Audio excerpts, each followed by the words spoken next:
வணக்கம் நண்பர்களே. நாம் இன்னைக்கு இந்த வீடியோவில் என்ன ஒரு முக்கியமான விஷயத்தை பற்றி தெரிஞ்சு கொள்ள போகிறோம் அப்படின்னு சொல்லிட்டு பார்த்தீங்கன்னா, தாவேகா தலைவர் விஜய் மற்றும் அவருடைய மனைவியான சங்கீதா விஜய் செங்கல்பட்டு குடும்ப நல நீதிமன்றத்தில் கொடுத்துருக்கிற அந்த விவாகரத்து மனு ஏகப்பட்ட சர்ச்சையை கிளப்பிட்டு வர இந்த நிலைமையில் அவங்க அதில் நிறைய விஷயங்களை மென்ஷன் பண்ணியிருந்தாங்க. ஒரு திருமணத்தை மீறிய ஒரு தகாத உறவில் ஒரு நடிகை கூட இருக்காரு. என் கூட கிட்டத்தட்ட 2லிருந்து 3 வருடங்களுக்கு மேலே பேசுறது கிடையாது. ஒரே வீட்டில் நாங்கள் வாழ்ந்துட்டு வந்தாலும் நாங்கள் தனித்தனியாக தான் இருக்கிறோம். இது வரைக்குமே குழந்தைகளோட தேவைகளை நான் தான் கவனிச்சிட்டு வரேன். எங்களுக்கு தகுந்த ஜீவனாம்சம் கிடைக்கணும். அது மட்டும் இல்லாமல் நிலங்கரை வீட்டையும் எனக்கே கொடுத்துடணும். அது மட்டும் இல்லாமல் என்னுடைய ஷேர்ஸ், அதுக்கப்புறமேலு என்னுடைய பேரில் இருக்கிற எல்லா சொத்துக்களையும் என்னுடைய வசமே ஒப்படைச்சிடணும். அதை விட முக்கியமான ஒரு விஷயம் என்ன அப்படின்னு சொல்லிட்டு பார்த்தீங்கன்னா, நான் 2-3 வருஷமாகவே அவர்கிட்ட பரஸ்பர விவாகரத்தை பற்றி கேட்டுட்ருக்கேன். ஆனால் அதுக்கு அவர் எந்த விதமான ரியாக்ஷனும் கொடுக்காததை அடுத்து தான் நான் இப்போது நீதிமன்றத்தை நாடியிருக்கேன். அது மட்டும் இல்லாமல் இந்த விஷயங்கள் எனக்கு மன உளைச்சலை ஏற்படுத்துது. இதெல்லாம் என் குழந்தைங்க மேல ஒரு இம்பாக்டை ஏற்படுத்தும் அப்படிங்கிற ஒரு பயத்துல தான் நான் இப்போ நீதிமன்றத்துல என்னுடைய முறையீடை கொடுத்துருக்கிறேன். எனக்கு இந்த டிராமால இருந்து முடிச்சுக்கிறேன். எனக்கு போதும், இந்த உறவுல இதுக்கு மேல எந்த விதமான விருப்பமும் கிடையாது. நான் அவர் கூட வாழ்ந்த இந்த வாழ்க்கை எனக்கு போதும். நான் இதை முடிவுக்கு கொண்டுட்டு வரேன் அப்படின்னு சொல்லிட்டு கனத்த இதயத்தோட சங்கீதா விஜய் செங்கல்பட்டு குடும்ப நீதிமன்றத்தில் அந்த மனுவை தாக்கல் பண்ணியிருந்தாங்க. அதையடுத்து அவங்களுடைய விவாகரத்து விஷயம் மிகப்பெரிய சர்ச்சையை கிளப்பியிருந்தது.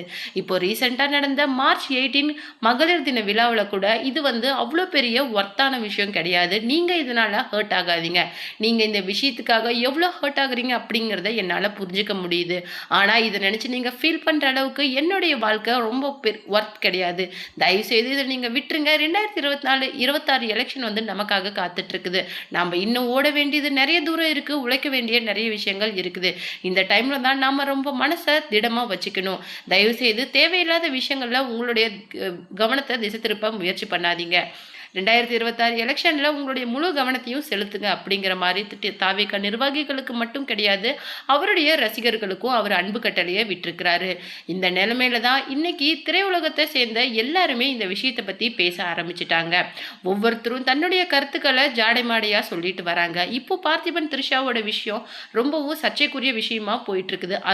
அவர் சொன்ன த்ரிஷாவை பற்றி சொன்ன விஷயங்களுக்காக நேரடியாகவே பார்த்திபன் த்ரிஷா கிட்டையும் விஜய் கிட்டையும் மன்னிப்பு கேட்டிருந்தாரு. ஆனால் அதுக்கு த்ரிஷா கண்டனம் தெரிவித்ததை அடுத்து, நான் மன்னிப்பு கேட்டதே தப்பு, ஒரு 3வது மனுஷிக்கிட்ட நான் ஏன் இறங்கி போய் மன்னிப்பு கேட்டிருக்கணும், என்ன இருந்தாலும் சங்கீதா விஜய் தானே விஜயோட மனைவி, அவங்க இருக்கும்போது வேற யார் வந்தாலுமே அந்த இடத்துக்கு 3வது மனுஷி அப்படின்னு தான் பெயர் அப்படிங்கிற மாதிரி பதிலடியை திருப்பி கொடுத்துருக்காரு பார்த்திபன்.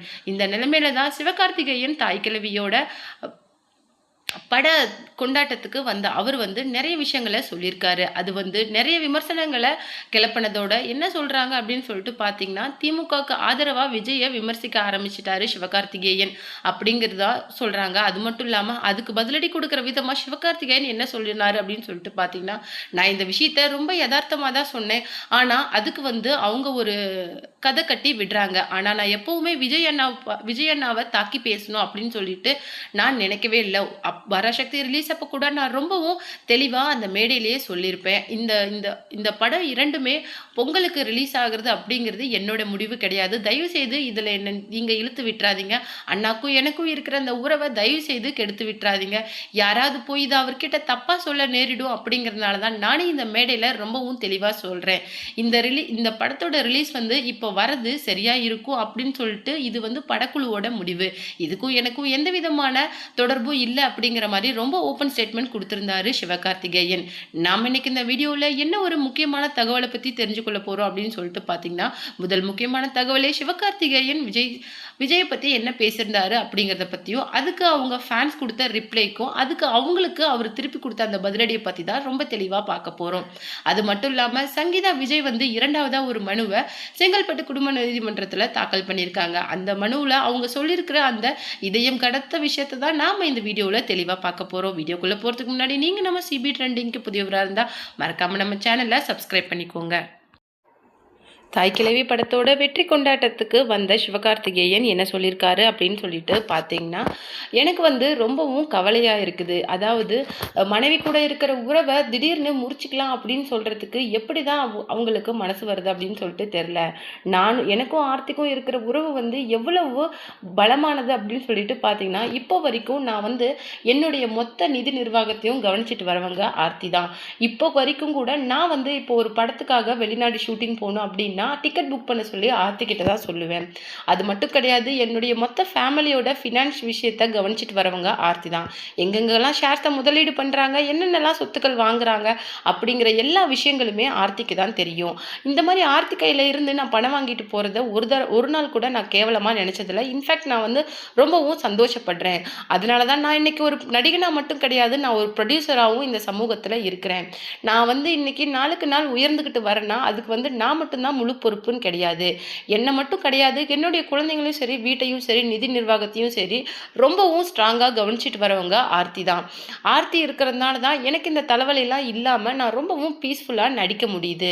இந்த டென்ஷன்லாம் எனக்கு வராமல் ரொம்பவும் சேஃபாக கவனிச்சுக்கிறவங்க ஆர்த்தி தான் அப்படின்னு சொல்லிட்டு தன்னுடைய மனைவி பற்றி தாய்க்கிழவியோட படத்தோட வெற்றி கொண்டாட்டத்தில் ரொம்ப பெருமையாக சிவகார்த்திகேயன் பேசியிருந்தாரு. அதுக்கு ரசிகர்கள்லாம் என்ன சொல்லியிருந்தாரு அப்படின்னு சொல்லிட்டு பார்த்தீங்கன்னா, இது வந்து கண்டிப்பாக டிஎம்கேவோட வேலையாக தான் இருக்கும். ஏன்னா எப்போ சிவகார்த்திகேயன் பராசக்தி படத்தில் நடிக்க ஆரம்பித்தாரோ அப்பையிலேருந்து திமுகவுக்கு ஆதரவாக செயல்படுறாரு அப்படிங்கிற மாதிரி சில விஷயங்களை வந்து கமெண்ட் பாக்ஸில் போட்டிருந்தாங்க. அது மட்டும் கிடையாது, வேறு என்னென்னலாம் அவங்க சொல்லியிருந்தாங்க அப்படின்னு சொல்லிட்டு பார்த்தீங்கன்னா, பராசக்தி படத்தை ஜனநாயகன் கூட ரிலீஸ் பண்ணுறது சரியாக இருக்காது அப்படின்னு சொல்லிட்டு சிவகார்த்திகேயனுக்கு தெரிஞ்சும் அதை அனுமதிச்சிருக்கிறாரு. இந்த மாதிரி நிறைய விஷயங்களை அவங்க சொல்லிட்டு வந்திருக்கிறாங்க. இதனால் எரிச்சல் அடைஞ்ச சிவகார்த்திகேயன் என்ன பண்ணியிருக்காரு அப்படின்னு சொல்லிட்டு பார்த்தீங்கன்னா, இந்த மாதிரி முட்டாள்கள் இருக்கிற வரைக்கும் சொல்கிற விஷயங்கள் எல்லாமே திருச்சி தான் சொல்லப்படுது. நான் வந்து ஆர்த்தி வந்து என்னுடைய பலம் அப்படின்னு தான் சொன்னனே தவிர வேற எந்த தப்பான விஷயங்களையும் நான் சொல்லலை. பெண்களையும் குழந்தைகளையும் நம்மளுடைய பெரிய பலமாக நான் நினைக்கிறேன் அப்படிங்கிற மாதிரி தான் நான் சொன்னேன். ஆனால் இன்னைக்கு அது வந்து தவறான கண்ணோட்டத்தில் புரிஞ்சிக்கப்படுது அப்படின்னா அதுக்கு நான் எதுவும் செய்ய முடியாது. ஆர்த்தி என்னுடைய பலம், அது மட்டும் இல்லாமல் என்னுடைய குழந்தைங்க என்னுடைய இன்னொரு பலம்.